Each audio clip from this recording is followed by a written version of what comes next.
Hello viewers, सब देखने वाली प्यारी प्यारी निगाहों को मेरा सलाम हो। आप सबको अपने चैनल में खुशामदीद कहती हूँ। आज मैं आपके लिए एक ऐसी रेसिपी लेकर आई हूँ जो कि बनाने में आसान है, खाने में मज़ेदार और सेहत के लिहाज से भी आपको बहुत से फ़ायदे देने वाली है। तो चलिए बनाना शुरू करते हैं। इसके लिए सबसे पहले मैंने ली है 1 कप सूजी। सूजी को मैं अच्छी तरह से छान लूँगी।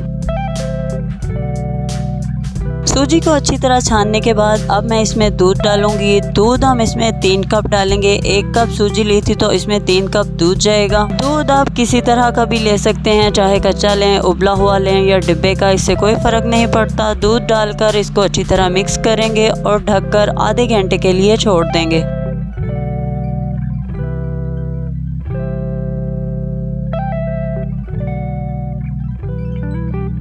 सूजी और दूध को मिक्स करके रखे हुए आधा घंटा हो गया है। अब इसको एक बार हिला लेंगे। आप देख सकते हैं सूजी जो है वो काफ़ी अच्छे से फूल चुकी है और नरम हो गई है। अब हम इसमें अपनी बाकी की चीज़ें शामिल करेंगे। यहाँ पर मैंने 1 कप चीनी ली है। ये वही कप है जिसके साथ मैंने सूजी नाप कर ली थी। ये शामिल कर देंगे और इसको मिक्स करेंगे। अब इसी कप के साथ नाप कर हम इसमें आधे से पौने कप तक घी डालेंगे और उसको भी इसमें मिक्स कर देंगे। ये हमारी तमाम चीज़ें पूरी हो गई हैं रेसिपी की। अब इनको मिक्स करेंगे और फिर एक पैन चूल्हे पर चढ़ाएंगे और उसमें ये सारी चीज़ें डाल देंगे।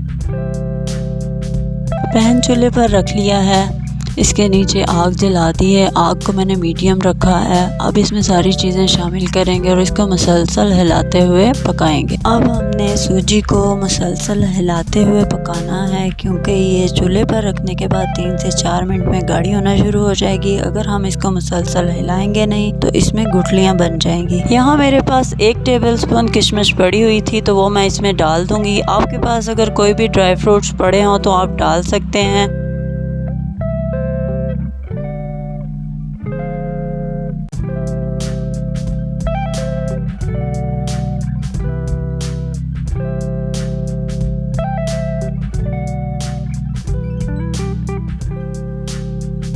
लगातार हिलाते हुए पकाते 4 से 5 मिनट हो गए हैं और सूजी जो है वो गाढ़ी होना शुरू हो गई है। अभी भी हमें इसे ऐसे ही मुसलसल हिलाते हुए पकाते जाना है।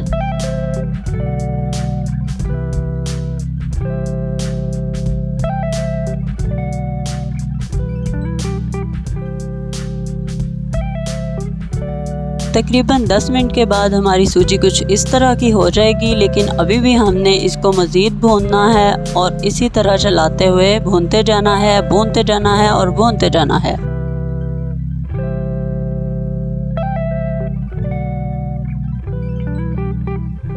जी जनाब, तो सूजी को भूनते हुए तकरीबन 20 मिनट हो गए हैं और आप देख सकते हैं अब इसका कलर भी कुछ चेंज होना शुरू हो गया है, लेकिन अभी भी हमने इसको मज़ीद भूनना है।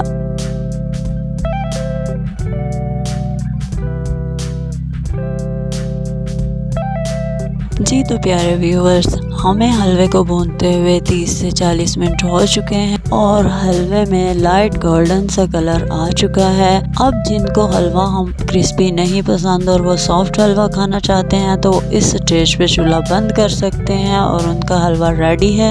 लेकिन मैं यहाँ पर चूल्हा बंद नहीं करूँगी क्योंकि मैं इसको ब्राउन और क्रिस्पी होने तक और भूनूंगी। आप देख रहे होंगे कि हमारे घी में बबल्स बन रहे हैं, तो ये उस वक़्त बनते हैं जब हमारा हलवा जो है वो पकने के करीब होता है और इसमें कलर आना शुरू होता है, तब इसमें बबल्स बनते हैं। तो बस इसको ऐसे ही मज़ीद 15 से 20 मिनट लगेंगे और हमें जैसा हलवा चाहिए वैसा हलवा हमारा मज़ेदार सा ब्राउन सा रेडी हो जाएगा। इस हलवे की ख़ास बात यह है कि जब आप इसको एक बार बना लें, अच्छे तरीके से भून कर पका लें, तो फिर ये 15 से 20 दिन तक ख़राब भी नहीं होता और ये खाने में बिल्कुल लाइट है। खाने से बिल्कुल किसी किस्म का कोई भारीपन फील नहीं होगा और आप इसको नाश्ते में भी आराम से इस्तेमाल कर सकते हैं। बच्चों को दें, बड़ों को दें, बुजुर्गों को दें, ये सबको पसंद आ जाने वाली रेसिपी है।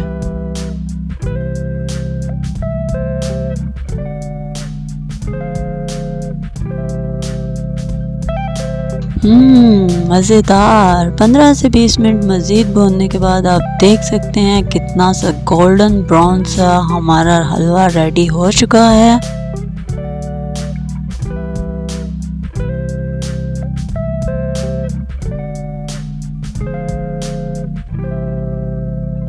तो बस हमें इसे इतना ही और ऐसा ही कलर आने तक पकाना था। अब हम अपना चूल्हा बंद कर देंगे और मज़ेदार सा हमारा हलवा रेडी है। इस रेसिपी को बनाइए, खाइए और एंजॉय कीजिए। मेरे चैनल पर नए हैं तो प्लीज़ प्लीज़ प्लीज़ मेरे चैनल को सब्सक्राइब लाजमी कीजिए। मुझे आपके हौसले और सपोर्ट की बहुत ज़रूरत है। वीडियो पसंद आई है तो इसको लाइक, शेयर और कमेंट में अपनी कीमती राय का इजहार ज़रूर कीजिए और मुझे ज़रूर बताइए कि आप मेरे चैनल पर मज़ीद कौन सी रेसिपी देखना चाहते हैं।